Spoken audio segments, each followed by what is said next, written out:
Vocês aqui em Santa Catarina, esse é o eixo da discussão da viagem toda que nós vamos fazer aqui.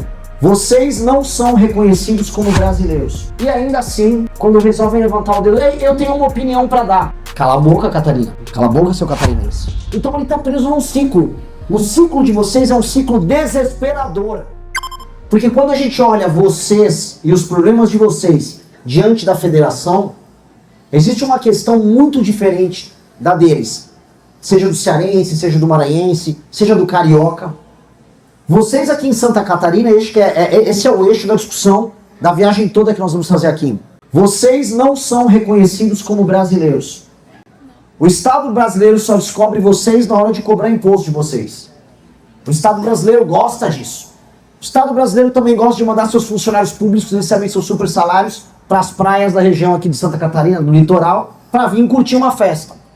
Ele coleta teu imposto, ele vem festar por aqui, ou seja no carnaval, seja no Réveillon, e depois ele te trata como um cidadão de segunda categoria, que tem como função social trabalhar e calar a boca.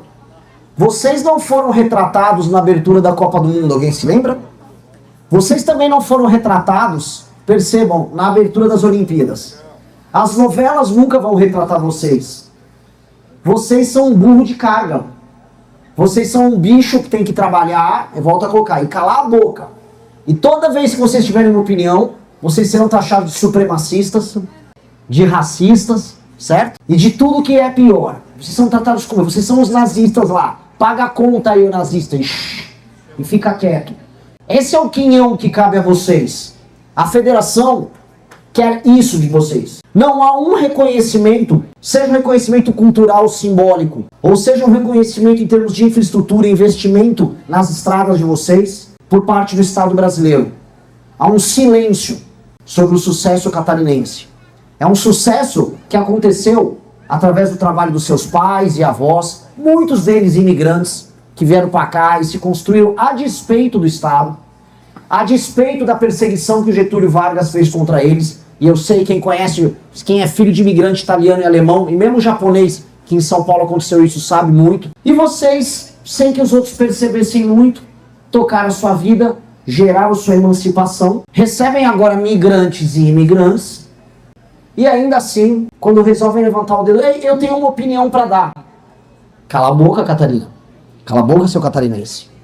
Pausa rápida. Já deu o like? Aproveita e se inscreve agora no canal para fortalecer o time. Isso não pode mais ser aceito.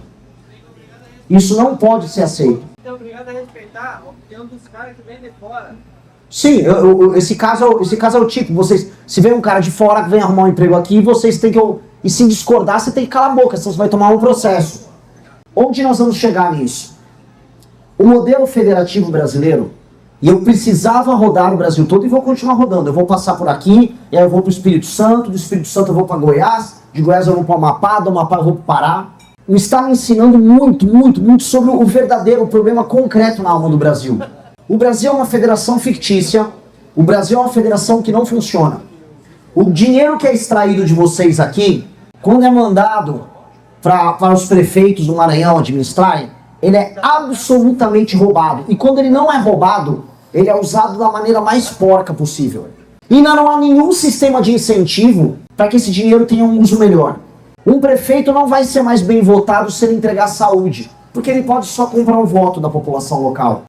Um governador, seja no Piauí, seja no Amapá, seja no Pará, ele não tem nenhuma obrigação em aumentar a atividade econômica do Estado para não depender tanto dos recursos que são coletados em estados como o de vocês, simplesmente porque ele pode comprar os seus eleitores, ele pode executar emendas, ele pode tocar uma operação gigantesca de caixa 2. Eu descobri que estados brasileiros inteiros são operações inteiras de caixa 2. Municípios inteiros não têm razão de existir. E o problema é que essa conta começou a chegar e vocês todos estão percebendo que ela começou a chegar. Os impostos que vocês estão pagando estão aumentando e vão continuar a aumentar. Os juros bancários que sustentam o Estado perdulário vai continuar alto e não há expectativa de queda. Muito pelo contrário, se não passar as reformas que a gente está falando que vai fazer, da PEC daquele deputado japonês lá de São Paulo, que foi o único que teve coragem de entrar com a PEC mais impopular de todas, mas entrou. Se não passar isso, o Brasil quebra. E aí ou é inflação ou é juros, você escolhe o seu dinheiro perde valor. E por que vocês estão começando a perceber isso? Porque o modelo está ruindo. O modelo de país baseado em extrair dinheiro de quem trabalha e jogar para uma classe política parasitária que administra os lugares menos produtivos não vai dar certo. E ou nós resolvemos ele, e resolver ele só tem um caminho, que é fazer toda a federação gerar resultado, que é eliminar a classe política parasitária, que é eliminar o judiciário parasitário, ou a federação vai acabar. Eu estou falando sério. As pessoas cada vez menos percebem sentido na ideia de Brasil. E eu defendo a ideia de Brasil. O lugar, inclusive, de todos os estados que eu mais rodei, que eu mais vi bandeira do Brasil na frente das casas, foi aqui. O lugar que os outros dizem que é separatista. Não, os caras são separatistas. É o lugar que mais tem bandeira do Brasil. É o lugar que, errando ou acertando, eu sei que tem muita gente que errou, tentou articular uma ideia de patriotismo. Aqui. E percebam que mesmo com essa construção, vocês ainda não são ouvidos. Mesmo vocês falam, não, eu quero um Brasil que faça sentido, um Brasil do trabalho. Não são ouvidos. Nós precisamos, e esse é o projeto, construir a ideia de um Brasil de vocação imperial. E o Brasil de vocação imperial tem que ter um território grande, tem que ter uma população grande, mas que seja como um todo um Brasil trabalhador, que seja como um todo um Brasil que arrecada o próprio dinheiro no próprio município, no próprio estado e gaste lá, que seja um Brasil autônomo e não um Brasil que trate parte da sua população como burro de carga e outra parte da população tratada como animais, que você compra o voto dela de 2 em 2 anos. É isso o que a federação... Essa é a maior lição de todas que eu tô tendo rodando o Brasil. E isso é desesperador. Porque de todas as opções políticas para a eleição de 26, todo mundo sabe falar. Tirando o Lula, que não tá falando nada, ele fala de pé de meia. Não, o Xandão é um problema, e óbvio que o Xandão é um baita problema, e óbvio que a gente vai ter que botar o judiciário dentro da caixinha dele de volta. Mas o problema brasileiro, o problema na alma do Brasil, o problema que foi gestado ao longo das últimas décadas, o problema que está deixando vocês mais pobres, o problema que ameaça tornar o modo de vida de vocês um modo de vida obsoleto, superado, porque talvez as cidades de vocês se pareçam cada vez mais com as cidades de São Paulo, que foram sendo corroídas porque São Paulo estava no meio do caminho. Vocês poderão ver o modo de vida de vocês corroído. Isso começou a bater na porta de vocês. A escolha dos pais de vocês, que eu tô vendo pessoas mais novas aqui, mais novas que eu na verdade. A escolha dos pais de vocês, a escolha desesperada deles, foi optar pelo Bolsonaro. E aqui eu vou começar a falar de maneira generosa. Eu votei no PSDB quando era mais jovem. Na primeira eleição para presidente que eu votei, eu tive que votar na múmia do José Serra. Mas eu votei com gosto naquela múmia. Não! A melhor múmia que eu tinha era o PSDB contra o PT. Depois votei no Alckmin, depois votei no Serra de novo, depois votei no Aécio. As pessoas tiveram esperança até no PSDB. Quando o Bolsonaro apareceu, ele pegou, segurou uma bandeira do Brasil e disse: vamos acabar com esses vagabundos aí, tá ok? O que a galera começou a imaginar? Em cada lugar o vagabundo significava uma coisa. Para alguns vagabundos eram os políticos, para outros vagabundos era assaltante, para outros era o judiciário, para outros era o professor de esquerda da faculdade, cada um imaginava o seu vagabundo. No fundo, vagabundo algum foi pego. Mas a geração dos teus pais comprou aquela luta, porque ela começou a perceber algo que eu estou falando aqui com vocês, que o modelo de Brasil começou a ruir. As pessoas foram às ruas em 2013 ver isso. As pessoas começaram a sentir um mal-estar. Quando a gente derrubou a Dilma, o mal-estar estava aumentando. E o mal-estar não está diminuindo. Então, por mais que os seus pais erraram e optar por um líder fraco, e o Bolsonaro é um líder fraco por excelência, os seus pais estavam tentando enfrentar a luta que tinha com as armas que eles tinham à disposição. Veja, volta a colocar, eu votei no PSDB em 2002. Eu queria ajudar o Serra em 2010 a ganhar lá da Dilma.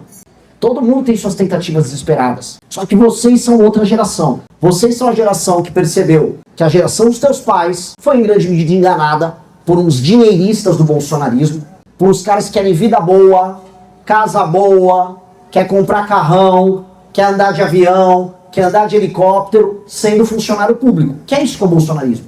Eles são políticos que querem ter vida de grande empresário, querem encher o rabo de dinheiro, querem estar no mandato de deputado estadual, como era o meu oponente Flávio, fazendo rachadinha, que é se apropriando do salário dos próprios funcionários, 90%, 80%, 70% dos salários dos funcionários para comprar casão. Compraram mais de 50 imóveis. E aí mandaram o carro luxo aqui para Santa Catarina para representar vocês, e muita gente vai votar.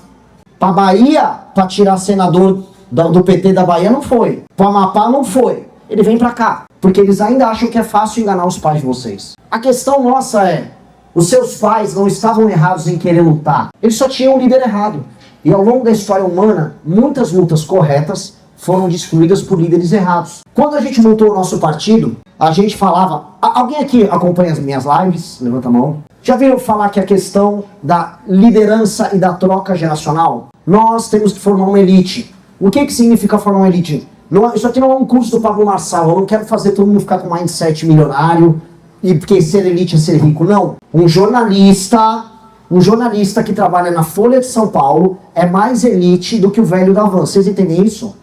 Um jornalista ou um professor universitário na UFSC tem mais influência no pensamento brasileiro do que o velho da Van, por mais rico que o velho da Van seja. Ser elite significa estar nas posições que formam o imaginário, que decidem como as leis são feitas, como as pessoas pensam as coisas. Ser elite significa estar no topo, de onde irradiam as ideias, os comportamentos, as normas, os tabus. Vocês entenderam isso? Melhores. Então, exato. E quando você tem os melhores ocupando a elite, nós temos uma Aris. Então, quando nós formamos um partido político, era muito mais do que apenas um instrumento para nós chegarmos ao poder elegendo as pessoas certas. Era formar as pessoas certas, dar meios de ação não só políticos, mas em todos os outros campos, para formar juízes, professores, empresários, gente que pensa além das lideranças políticas. E a gente se colocou no jogo, o nome disso, Partido Missão. E criamos todo um ecossistema muito mais complexo do que tudo que nossos adversários estão fazendo.